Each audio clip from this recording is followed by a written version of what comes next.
मित्रांनो, असं म्हटलं जातं की शनिवारचा दिवस भगवान शनिदेवांचा असतो।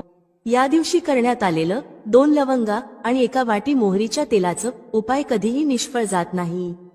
जर तुम्ही कार्तिक महिन्यात हा उपाय केला नसेल तर हा उपाय करण्यास विसरू नका, कारण या दिवशी 1 वाटी मोहरीचे तेल आणि लवंग यांचा उपाय तुम्ही नक्कीच करायला हवा। मित्रांनो, हा एक असा उपाय आहे ज्यामुळे तुम्हाला इतर कोणत्याही उपायांची गरज राहणार नाही। हा सर्वात मोठा आणि प्रभावशाली उपाय आहे। आज आम्ही तुम्हाला हा उपाय अगदी व्यवस्थित समजावून सांगणार आहोत। हा व्हिडिओ पाहिल्यानंतर हा उपाय समजण्यासाठी तुम्हाला इतर कोणत्याही व्हिडिओची गरज लागणार नाही। तर चला मित्रांनो, उपाय सुरू करूया। बघा, हा दिवस इतका खास आणि महत्त्वाचा असतो की कधी कधी मोठमोठ्या पूजापाठ आणि अनुष्ठानांनी ज्यांच्या मनोकामना पूर्ण होत नाहीत, म्हणजे शनिवारी तिच्या दिवशी एका छोट्या उपायानेच पूर्ण होतात। खूप लोकांनी हा उपाय केला आहे आणि त्यांना याचे फळ नक्कीच मिळाले आहे। जर तुम्हालाही हा उपाय शनिवारी करायचा असेल तर आधी हा उपाय व्यवस्थित समजून आणि ऐकून घ्या, त्यानंतरच करा। तुम्हाला या उपायाचे फळ नक्कीच मिळेल। हा उपाय केल्याने तुमच्या घरात कोणत्याही प्रकारचे दुःख किंवा समस्या असतील त्या दूर होतील। तुम्हाला जरी कारण माहित नसलं तरीही त्या समस्येचं कारण काहीही असू शकतं, जसं पितृदोष किंवा कोणत्याही प्रकारचा मंगळ दोष। आणखी खूप प्रकारचे दोष असू शकतात, पण हा उपाय करण्यासाठी तुम्हाला तुमच्या दोषांचं कारण शोधण्याची गरज नाही। शनिवारी फक्त 1 वाटी मोहरीचं तेल आणि लवंग हा उपाय करा। हा एक असा उपाय आहे ज्याला जर एखाद्या विशेष दिवशी केलं तर त्या विशेष दिवसाचा परिणाम तर मिळतोच, शिवाय त्याचं अधिक मोठं आणि लवकर फळ देखील मिळतं।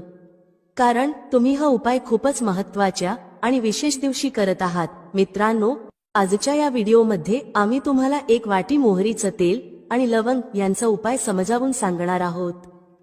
हा उपाय केल्याने तुमच्या कोणत्याही प्रकारच्या मनोकामना असतील, समस्या असतील किंवा तुमच्या जीवनातील सर्वात मोठ्या अडचणी असतील त्या दूर होतील। जर तुम्हाला धनप्राप्तीमध्ये अडचण येत असेल, तुमच्या घरात पैशांशी संबंधित समस्या सतत सुरू असतील, तुमचा व्यवसाय किंवा नोकरी चांगली चालत नसेल, ज्यामुळे घरात सतत आर्थिक समस्या निर्माण होत असतील, घरातील कोणी सदस्य सतत आजारी असेल किंवा कुटुंबात सतत भांडण होत असतील, तर जेव्हा तुमच्या जीवनात अशी परिस्थिती निर्माण होते की तुम्ही रुपये खर्च करण्यापूर्वी अनेकदा विचार करता, तेव्हा तुम्हाला 1 वाटी मोहरीचं तेल आणि लवंग यांचा हा विशेष उपाय करायला हवा। हा उपाय तुमच्या सगळ्या समस्या फक्त 7 दिवसांत दूर करेल।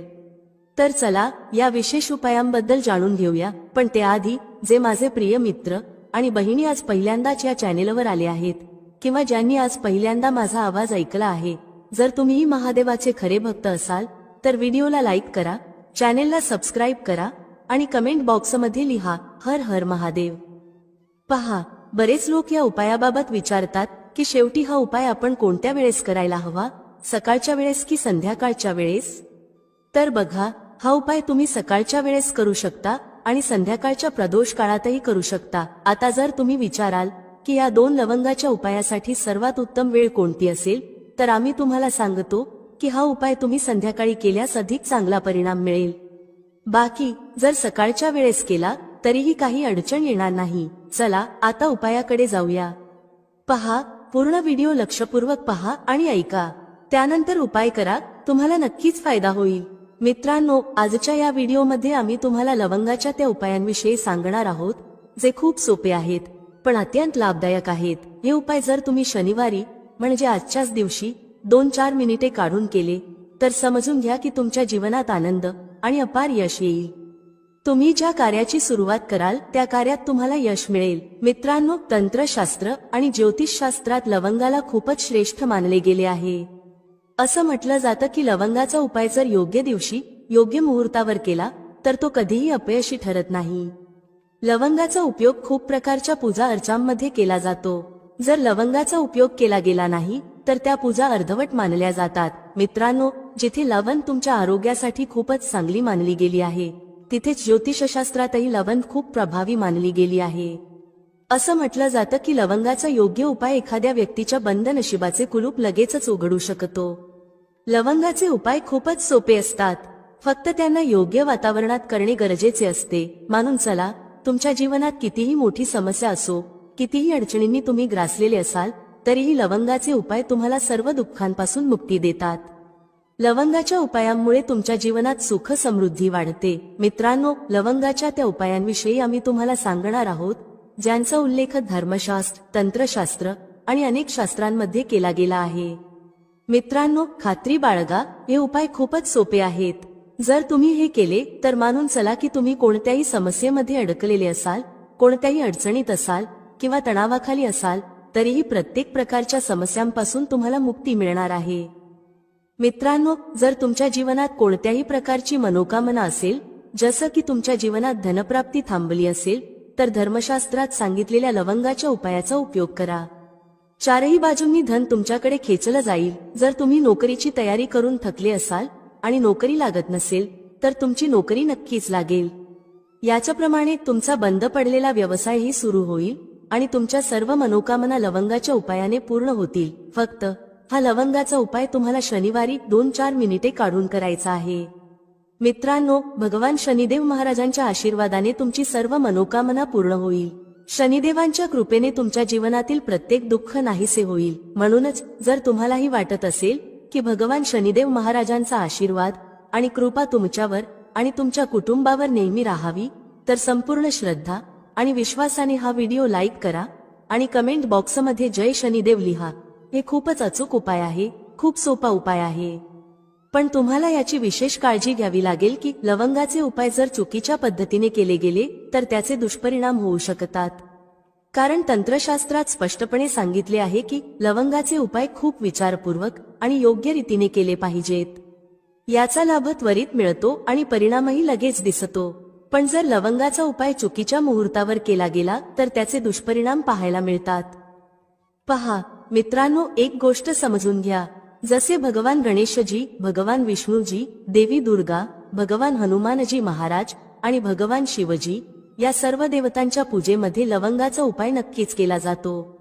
जर त्यांच्या पूजेमध्ये लवंगाचा उपयोग नसेल तर ती पूजा संपन्न मानली जात नाही। दुसरीकडे जर लवंगाचा उपाय चुकीच्या पद्धतीने केला गेला तर अनेक देवी देवता रुष्ट होतात। म्हणूनच मित्रांनो, या गोष्टीची विशेष काळजी घ्या। जे उपाय आम्ही तुम्हाला सांगणार आहोत ते एका विशिष्ट मुहूर्तावर करायचे आहेत, त्यामुळे हे उपाय चुकीच्या पद्धतीने करू नका। मित्रांनो, एक गोष्ट लक्षात ठेवा, जर तुम्ही एखाद्या पंडित, ज्योतिषी किंवा तांत्रिकाकडे जाता आणि त्यांच्याकडून पूजापाठ किंवा उपाय करवून घेतात तर त्याचा लाभ तुम्हाला थोडा थोडा मिळतो, पण जर तुम्ही स्वतः उपाय किंवा पूजा केली आणि ती सिद्ध केली तर त्याचा लाभ तुम्हाला त्वरित होतो आणि हा लाभ हजारो पटीने अधिक असतो। हे लवंगाचे उपाय खूपच सोपे आहेत, पण ते क्रियेनुसार आणि योग्य मुहूर्तावर करणे महत्त्वाचे आहे। एकदा हे उपाय केल्यानंतर त्याचा मागे वळून विचार करू नका। म्हणूनच मित्रांनो, जर तुम्हाला तुमच्या जीवनातील गरिबी, समस्या आणि इतर अडचणींमधून मुक्ती मिळवायची असेल तर हा व्हिडिओ शेवटपर्यंत नक्की पहा। हा फक्त तुमच्यासाठीच नव्हे तर तुमच्या संपूर्ण कुटुंबाच्या कल्याणासाठी आहे। चला मित्रांनो, आता आम्ही तुम्हाला एक एक करून उपाय सांगतो, पण एक विनंती आहे, जर तुम्ही अद्याप व्हिडिओ लाईक केलेला नसेल तर कृपया लाईक करा। पहिला उपाय आहे शत्रूपासून मुक्ती मिळवण्याचा उपाय। मित्रांनो, तुम्हालाही माहिती आहे की आजच्या समाजात आपण साधा आणि सरळ जीवन जगत असलो तरी तुमचे शेजारी, नातेवाईक किंवा परिचित तुमच्यावर जळू लागतात आणि तुमच्या विरोधात कट रचतात। ते तुमच्या नुकसानासाठी योजना आखतात। मित्रांनो, तुम्हाला याबद्दल काळजी करण्याची गरज नाही। तुम्हाला फक्त हे करायचे आहे की सलग 5 शनिवार कोणत्याही शनी मंदिरात जा, तिथे जाऊन मोहरीच्या तेलाचा एक दिवा लावा आणि त्यात एक लवंग टाका। जर तुम्ही हे फक्त 5 शनिवारही केले तर मानून चाललात की शनिदेव महाराजांची कृपा तुम्हाला नक्कीच मिळेल। जो कोणी शत्रू तुमच्या मागे लागला असेल तो तुमचे काहीही बिघडवू शकणार नाही, कारण मित्रांनो, ज्याला शनिदेव महाराजांचा आशीर्वाद मिळतो त्याचे लाखो शत्रूही त्याचे काहीही नुकसान करू शकत नाहीत। दुसरा उपाय आहे घरातून नकारात्मक शक्तींना दूर करण्याचा। मित्रांनो, हा उपाय खूप सोपा आहे। जर तुमच्या घरात नकारात्मक शक्ती असतील, कोणी काळा जादू केला असेल किंवा बंधन घातले असेल आणि तुम्ही त्यामुळे त्रस्त असाल तर तुम्हाला कोणत्याही पंडिताकडे जाण्याची गरज नाही। हा उपाय तुम्ही स्वतः करू शकता। हा उपाय तुम्हाला शनिवारी रात्री करायचा आहे। यासाठी तुम्ही एक मातीचा भांडे किंवा हवे तर पितळेचे भांडे घेऊ शकता, पण लोखंडाचे भांडे घेऊ नका। आता तुम्हाला करायचे काय आहे, 11 लवंगा, 5 कापूर आणि 2 वेलदोडे घ्या। आम्ही पुन्हा सांगतो, 11 लवंगा, 5 कापूर आणि 2 वेलदोडे या सर्वांना पेटवा आणि त्याचा धूर घरभर दाखवा। जेव्हा 11 लवंगा, 5 कापूर आणि 2 वेलदोडे पूर्णपणे जळून राख होतात तेव्हा त्या राखेला एका डब्यात ठेवा। त्या डब्यात ठेवलेल्या राखेला दररोज थोडं थोडं एका लोटाभर पाण्यात मिसळा आणि ते पाणी घराच्या मुख्य दरवाजावर शिंपडा। जर तुम्ही हे केलं तर तुमच्या घरावर जे काही नकारात्मक शक्तींचे प्रभाव होते ते कायमचे संपुष्टात येतील। आणि मानून चला, शनिदेवांच्या आशीर्वादाने तुमच्या घरात बरकत आणि प्रगती नक्कीच होईल। तिसरा उपाय जो आम्ही तुम्हाला सांगणार आहोत तो असा उपाय आहे ज्यामुळे तुम्हाला सर्व प्रकारच्या त्रासांपासून मुक्ती मिळेल। समजा मित्रांनो, तुम्हाला कोणीतरी जखडून ठेवलं आहे ज्याचा तुम्ही वारंवार इलाज करून थकलात पण काहीही फायदा होत नाही। तुम्ही खूपच त्रस्त आहात, तणावाने वेढलेले आहात आणि अडचणी तुमच्या समोर उभ्या आहेत। तर अशा परिस्थितीत तुमची मदत कोण करू शकेल? इथे तुम्हाला भगवान भोलेनाथ, देवांचे देव महादेव यांची मदत हवी।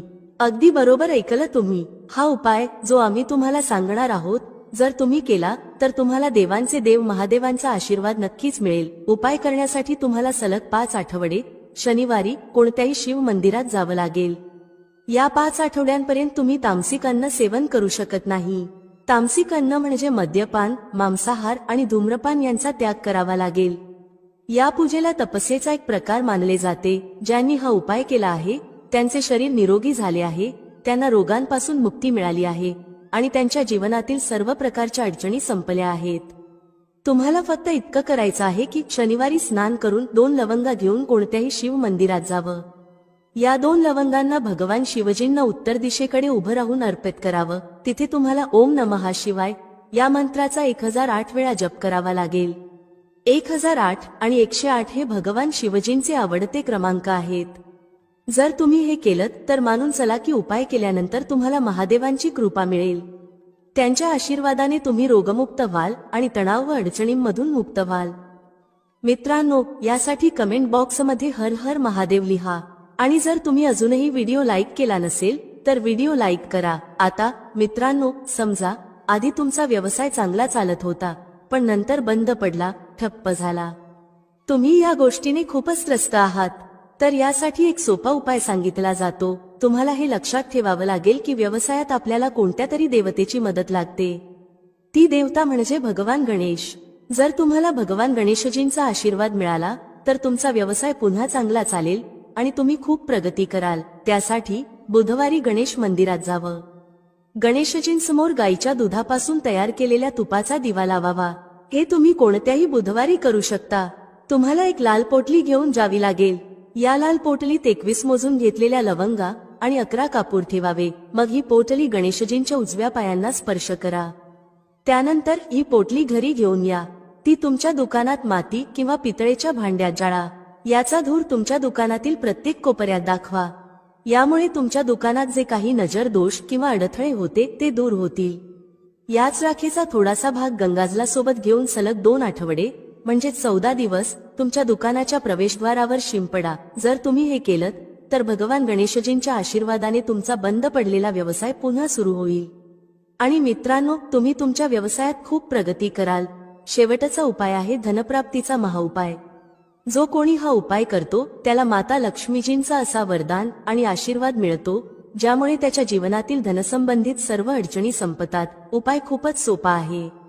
तुम्हाला फक्त एवढं करायचं आहे की शनिवारी, आणि लक्षात ठेवा हा उपाय सलग 5 शनिवार करायचा आहे। शनिवारी संध्याकाळी स्नान करून तुमच्या घरातील पूजास्थळी जिथे माता लक्ष्मीजींची प्रतिमा किंवा चित्र आहे, एक गुलाब घ्यायचा आहे। त्या गुलाबात 5 लवंगा ठेवायच्या आणि माता लक्ष्मीजींना अर्पित करायच्या। मग तो गुलाब शनिवारी रात्री एखाद्या वाहत्या नदीत किंवा तळ्यात सोडून द्यायचा आणि या 5 लवंगांना लाल पोटलीत जतन करून ठेवायचं आहे। 5 शनिवारी झाल्यानंतर लाल पोटलीत 25 लवंगा जमा होतील। या 25 लवंगांना तुम्ही तुमच्या तिजोरीत, कपाटात किंवा ज्या ठिकाणाहून तुम्ही व्यापार करता त्या धन स्थानात ठेवावे। मित्रांनो, तुमच्या जीवनातील धनसंबंधित ज्या समस्या आहेत त्या संपुष्टात येतील। माता लक्ष्मीजींच्या आशीर्वादाने तुम्ही तुमच्या जीवनात खूप प्रगती कराल आणि सदैव तुमचे लक्ष्य साध्य करू शकाल। शास्त्रानुसार जर तुमचा स्वयंपाकघर व्यवस्थित असेल आणि त्यात या चुका होत नसतील तर माता अन्नपूर्णा तुमच्यावर प्रसन्न होतात आणि तुम्हाला संपत्तीने समृद्ध करतात। चला आता जाणून घेऊया त्या कोणत्या चुका आहेत। 1. काही स्त्रिया स्वयंपाक करण्याआधी स्नान करत नाहीत आणि हात पाय धुत नाहीत. स्वयंपाकघरात स्वयंपाक करताना केसांना किंवा चेहऱ्याला हात लावून परत न धुता स्वयंपाक करतात. अशा दूषित अन्नामुळे घरात आजारपण पसरते. माता अन्नपूर्णा रुष्ट होतात आणि अशा घरात दरिद्रता वास करते. अशा घरातील लोक यशस्वी होत नाहीत आणि राहू केतूचा वाईट परिणाम होतो. म्हणून ही चूक कधीही करू नये. स्वच्छ हातांनी स्वयंपाक करणे आवश्यक आहे, जेणेकरून माता अन्नपूर्णा अत्यंत प्रसन्न होतील. 2. शास्त्रांमध्ये सांगितले आहे की ज्या ठिकाणी स्त्रिया स्वयंपाक करतात ती जागा स्वच्छ नसेल तर राहू केतूचा वाईट प्रभाव होतो. तसेच क्षुधा देवी रुष्ट होतात. अशा घरांमध्ये कमावणाऱ्या व्यक्तीवर वाईट परिणाम होतो आणि तो हळूहळू गरिबीच्या गर्तेत जातो. म्हणूनच घर नेहमी स्वच्छ ठेवा आणि गंगाजलाचा शिंपड करावा. असे केल्याने माता अन्नपूर्णा आकर्षित होतात आणि तुमच्या प्रत्येक कार्यात यश मिळते. तसेच कुटुंबातील प्रत्येक सदस्याला त्यांच्या कामात यश मिळते. 3. घरात धारदार वस्तू अधिक प्रमाणात ठेवू नयेत.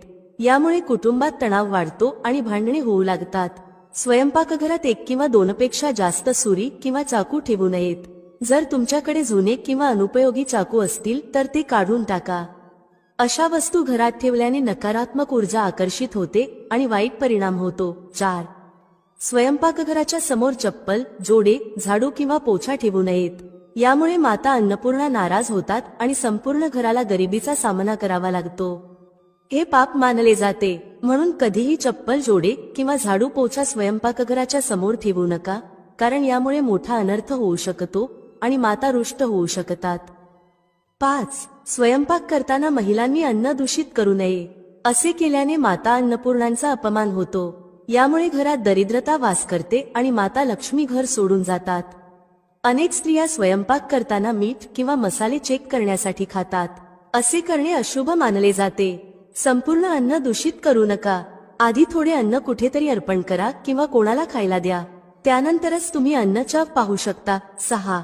जर वारंवार तुमच्या अन्नात केस सापडत असतील तर याला साधी गोष्ट समजू नका. असे मानले जाते की अन्नात वारंवार केस सापडणे हा राहू केतूच्या वाईट प्रभावाचा संकेत आहे. अशा घरांमध्ये नेहमी दरिद्रता असते. हे माता अन्नपूर्णांचा मोठा अपमान आहे आणि याला घोर अनर्थ मानले जाते. यामुळे अन्नाची शुद्धता भंग होते आणि कुटुंबाला गंभीर आजारांचा सामना करावा लागू शकतो. स्वयंपाक करताना महिलांनी नेहमी केस बांधूनच अन्न तयार करावे. यामुळे अन्नाची शुद्धता टिकून राहते आणि माता अन्नपूर्णा प्रसन्न होतात. मित्रांनो, वास्तुशास्त्रानुसार काही गोष्टी अशा आहेत ज्या स्वयंपाकघरात ठेवू नयेत. अशा वस्तू ठेवल्याने अडचणी वाढू लागतात. 1. आरसा. घर सुंदर दिसण्यासाठी काही लोक स्वयंपाकघरात आरसा लावतात. पण शास्त्रांनुसार स्वयंपाकघरात आरसा लावू नये, कारण स्वयंपाकघरात चुलीला अग्निदेवाचे प्रतीक मानले जाते. जर आरशात अग्नीचे प्रतिबिंब दिसले तर ते घरासाठी अशुभ मानले जाते. यामुळे घरात कलह आणि तणाव वाढतो आणि आर्थिक परिस्थिती बिघडते. म्हणून ही चूक कधीही करू नका. 2. मळलेले पीठ. खूप वेळा स्त्रिया स्वयंपाकघरात रोटी बनवण्यासाठी मळलेले पीठ किंवा उरलेले पीठ फ्रीजमध्ये ठेवतात आणि सकाळी त्याच पीठाने रोट्या बनवतात. वास्तूनुसार हे योग्य नाही. स्वयंपाकघरात मळलेले पीठ ठेवण्याने शनी आणि राहूचा नकारात्मक प्रभाव पडतो, ज्यामुळे जीवनात अनेक समस्या निर्माण होतात. 3. तुटलेले भांडे. स्वयंपाकघरात तुटलेली किंवा तडे गेलेली भांडी कधीही ठेवू नयेत. काही भांडी दीर्घकाळ वापरानंतर तुटतात, पण अनेक लोक असे तुटलेली भांडी वापरत राहतात. वास्तुशास्त्रानुसार हे योग्य नाही. तुटलेल्या भांड्यांमुळे कुटुंबातील सदस्यांमध्ये वाद वाढू लागतात. आता आपण बासी रोटी खाण्याचे फायदे आणि तोटे याबद्दल बोलूया. मित्रांनो, जेव्हा अन्न बासी होतं तेव्हा आपण ते फेकून देतो. पण तुम्ही कधी विचार केला आहे का की बासी अन्न तुमच्यासाठी फायदेशीर ठरू शकतं? बासी रोटी पाचन तंत्रासाठी चमत्कारिक मानली जाते. यामध्ये फायबर मोठ्या प्रमाणात असते, जे पचनात मदत करते.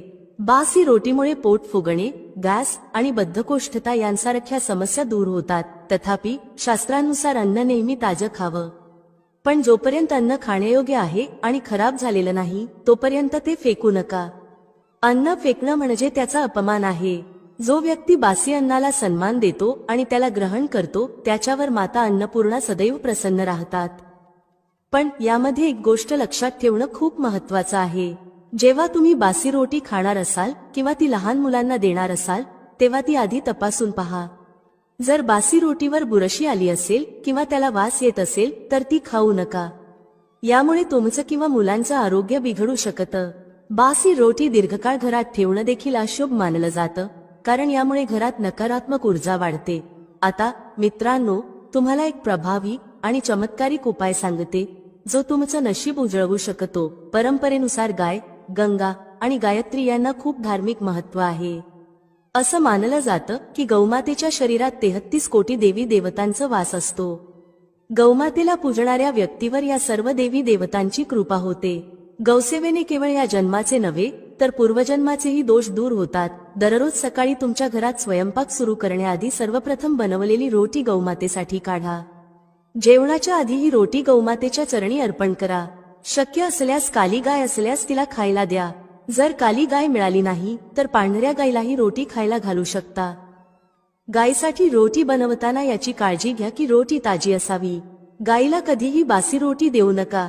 यामुळे घरात नकारात्मक ऊर्जा निर्माण होते आणि जे काम होणार असतं ते देखील अडचणीत येतं. कोणत्याही उपाय करताना श्रद्धा आणि नियम पाळा, ज्यामुळे माता लक्ष्मी आणि माता अन्नपूर्णा यांची कृपा सदैव तुमच्यावर राहील. यामुळे तुमच्या घरात नेहमी नकारात्मक ऊर्जा राहील आणि तुम्ही ज्या कामात हात घालाल त्या कामात अपयशच येईल.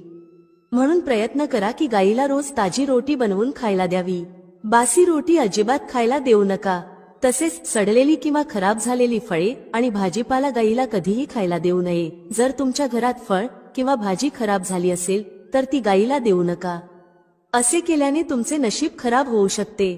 सडलेल्या गोष्टी खायला दिल्याने नकारात्मक परिणाम वाढतो. त्याऐवजी तुम्ही आट्याच्या 11 लहान लोया बनवून त्यावर हळद लावून गायीला खायला द्या. प्रत्येक लोई खायला घालताना गायीच्या शिंगांवर हात फिरवा, पाठीवर हात फिरवा आणि मस्तकावरही हात फिरवा. त्यानंतर माता गायीच्या चरणांचा स्पर्श करा. मित्रांनो, असे केल्याने तुमचे सर्व काम पूर्ण होऊ लागतील. जे दुःखाचे दिवस चालू आहेत ते समाप्त होतील आणि तुमच्या जीवनात आनंदच आनंद असेल. याशिवाय जर तुम्ही 7 वेळा गायीची प्रदक्षिणा घातली तरी तुमचे सर्व काम पूर्ण होईल. जेव्हा गायीला रोटी द्याल तेव्हा रोटीवर हळद लावा, थोडा गूळ ठेवा किंवा थोडं तूप ठेवा. जर गूळ किंवा तूप उपलब्ध नसेल तर रोटीवर काहीतरी ठेवाच. गायीला कधीही कोरडी रोटी खाऊ देऊ नका. याचा अर्थ रोटीवर काहीतरी ठेवूनच द्यावी. फक्त इतके केल्याने तुमच्या जीवनातील सर्व दुःख आणि वेदना संपुष्टात येतील.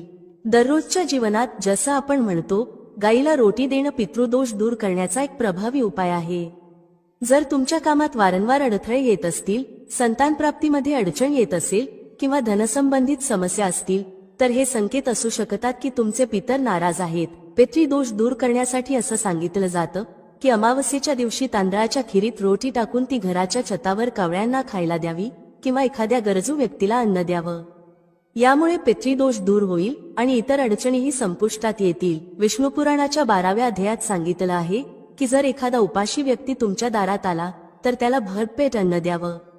यामुळे भगवान नारायण प्रसन्न होतात आणि धनसंपत्तीची कधीही कमी होत नाही. याशिवाय मनुष्याला परलोकातही सुख मिळतं. मित्रांनो, रोटी फक्त भूक भागवण्यासाठी नसते, ती आपलं झोपलेलं नशीबही जागवू शकते. पण बरेच लोक रोटीच्या योग्य उपयोगाबद्दल जाणत नाहीत, म्हणून त्याचा फायदा घेऊ शकत नाहीत. आता मी तुम्हाला सांगते की रोटीने तुम्ही तुमचं नशीब कसं चमकवू शकता. विशेषतः बासी रोटीच्या उपायाबद्दल, ज्यामुळे तुम्ही कोणालाही तुमचं म्हणणं मानायला भाग पाडू शकता. तंत्रात याला वशीकरण म्हणतात. हा उपाय सोपा आहे आणि चुकीचा नाही. फक्त योग्य पद्धतीने करायला हवा. जर तुमचे पती किंवा पत्नी रुसले असतील आणि समजून घेत नसतील तर या उपायाने त्यांना मनवू शकता. सर्वप्रथम ग्रह दोषांबद्दल बोलायचं तर शनी, राहू आणि केतू यांना पाप ग्रह म्हणतात. त्यांच्या दशेमुळे साधारणतः प्रत्येक तिसरा व्यक्ती त्रस्त असतो. या 3 अशुभ ग्रहांना अनुकूल बनवण्याचा सर्वात सोपा उपाय म्हणजे रोटीवर मोहरीचं तेल लावून शनिवारी काळ्या कुत्र्याला खायला देणं. जर दररोज देणं शक्य असेल तर ते अधिक चांगलं आहे. जर काळा कुत्रा नसेल तर 2 रंगाचा किंवा कोणत्याही रंगाचा कुत्रा चालेल. ग्रह दोष, नजरेचा दोष किंवा कोणीतरी केलेला टोना टोटका, भूत प्रेताचा साया हे सर्व केतू ग्रहाशी संबंधित मानले जातात. कुत्र्याला रोटी खाऊ घातल्याने हे सर्व दोष दूर होऊ शकतात. तुम्ही पाहिलं असेल, जेव्हा लहान मुलं रडतात किंवा अन्न खात नाहीत आणि तुम्हाला वाटतं की त्यांना नजर लागली आहे, तर अशा वेळी रोटीचा उपाय करायला हवा. यामुळे नजरेचा दोष दूर होतो आणि घरात शांतता टिकून राहते. असं म्हणतात की एक रोटी घ्या आणि त्यावर गुळाचा एक तुकडा ठेवा. ही रोटी गुंडाळून बाळाच्या डोक्यावरून 3 वेळा घड्याळाच्या उलट दिशेने फिरवा आणि नंतर ती रोटी गुळासह एखाद्या कुत्र्याला खाऊ घाला. जर बाळ आजारी असेल तर हा उपाय केल्यावर खूप लवकर परिणाम दिसतो. जर परिणाम दिसला नाही तर हा उपाय 2-3 वेळा करा. बाळ हळूहळू बरे होऊ लागेल. आता मी तुम्हाला एक महत्त्वाचा उपाय सांगणार आहे जो तुमच्या जीवनातील समस्या मुळापासून काढून टाकेल. हा उपाय कधी आणि कसा करायचा याकडे लक्ष द्या. सकाळी तुम्ही स्नान करून तयार झाल्यावर आणि पहिला स्वयंपाक केल्यानंतर पहिली रोटी घ्या. या रोटीवर तूप किंवा शुद्ध मोहरीचं तेल लावा. कोरडी रोटी ठेवू नका. थोडं तूप किंवा तेल लावल्यानंतर त्यावर पिठी साखर किंवा साधी साखर भुरभुरा. आता ही रोटी दोन्ही हातांनी धरून काही मिनिटे तुमच्या घरातील इष्ट देवता किंवा देवीचे ध्यान करा. मनातून नमस्कार करा, पण कोणत्याही प्रकारची तक्रार किंवा नकारात्मक गोष्ट करू नका. शक्ती स्वतःच समजते की तुम्हाला काय हवं आहे. यानंतर रोटीचे 4 समान भाग करा. पहिला भाग, या तुकड्याचे 2 छोटे छोटे तुकडे करा आणि घराच्या छतावर ठेवा. जर तुम्ही फ्लॅटमध्ये राहत असाल तर बाल्कनीत पक्ष्यांसाठी ठेवा. जर हे घरात शक्य नसेल तर व्यापाराच्या ठिकाणीही करू शकता. यामुळे तुमचे पितृदेव प्रसन्न होतात आणि तुमच्या कामांमध्ये 100% मदत करतात. व्यापार आणि धनलाभ सुरू होतो. व्यापार दुपटीने आणि चौपट वाढतो. दुसरा भाग, हा तुकडा छोटे छोटे करून मुंग्यांच्या बिळावर ठेवा. यामुळे तुमच्या प्रगतीत स्थिरता येते. तुमच्या प्रगतीवर जळणारे किंवा वाईट नजर ठेवणारे लोक निष्फळ ठरतात. हा उपाय केल्याने तुमचं धन आणि व्यवसाय सुरक्षित राहतो. कोणत्याही प्रकारची वाईट नजर किंवा नकारात्मक ऊर्जा दूर होते. तिसरा भाग, हा तुकडा एखाद्या भटक्या कुत्र्याला खाऊ घाला. लक्षात ठेवा की हा तुकडा घरच्या पाळीव कुत्र्याला देऊ नका. रस्त्यावर भटकणाऱ्या एखाद्या कुत्र्याला ही रोटी द्या. जर तो काळ्या रंगाचा कुत्रा असेल तर खूप चांगलं, पण कुत्र्याचा रंग महत्वाचा नाही. या उपायाने तुमचे शत्रू संपतात. शत्रू कितीही कटकारस्थान रचू देत, ते तुमचं काहीही वाईट करू शकणार नाहीत. चौथा भाग, हा तुकडा चौरस्त्यावर ठेवा. याला महामाईचा भोग असं म्हटलं जातं. या क्रियेमुळे महामाई तुमचं सर्व बाजूंनी रक्षण करते. जर कोणत्याही शक्तिशाली तांत्रिक क्रियेचा किंवा नकारात्मक ऊर्जेचा उपयोग तुमच्यावर केला गेला असेल तर माता राणीच्या कृपेने ते सगळे निष्फळ होतात. जर तुम्ही हा उपाय रोज करू शकत असाल तर खूपच चांगलं. अन्यथा किमान शनिवारी किंवा सलग 4 शनिवारी हा उपाय नक्की करा. तुम्हाला दिसेल की तुमच्या जीवनातील सर्व अडचणी दूर होतील. मित्रांनो, व्हिडिओमध्ये सांगितलेली माहिती आवडल्यास लाईक करा, शेअर करा. भेटूया पुढच्या अशाच एका ज्ञानवर्धक व्हिडिओमध्ये एका नवीन चर्चेसह. तुम्हा सर्वांचे मनःपूर्वक आभार. श्री स्वामी समर्थ. जय श्री राम, जय श्री हनुमान, जय श्री कृष्ण, जय माता लक्ष्मी.